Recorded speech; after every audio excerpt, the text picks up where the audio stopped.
हिजो राग गर्दै गाई हड्डी र चामडा भयो भनेर मौकामा आउनु भइरहेको थियो। आज आफै बिमारी हुनुभएछ। के चाहिँ हुनुभएछ हेरेर आउनु पर्यो। अनि बिमारी हुनुभयो अरे त म त सुनेर कुदेको के भयो? बिमारी भयो त याद खुट्टा सबै खुट्टा टाउको कति थोक भएको मैलाई छु।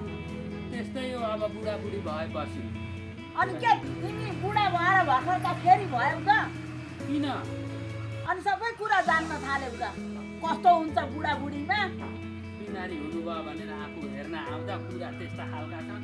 जान्छु म, त्यही भएर मलाई हेर्न आउन मन लाग्दैन। बिमारी भयो हुनुभयो भनेर हेर्न गएको त के भयो भने सोधेको टाउको दुखो भुँडी दुखो। बुढाबुढी भएपछि त्यस्तै हो, अलिअलि बिमार त लागिहाल्छ नि भनेर भन्दा त त बुढो भयो अरे फेरि भर्खरको भएको अरे। किन भनेर सोद्धा सबै थोक जानु भनेर। त्यस्ता छन् मान्छे। बिमारी भएर हेर्न जाँदा त्यस्तो छ। अनि त्यस्तालाई हेर्न जान्छन्, जान्न अबदेखि म।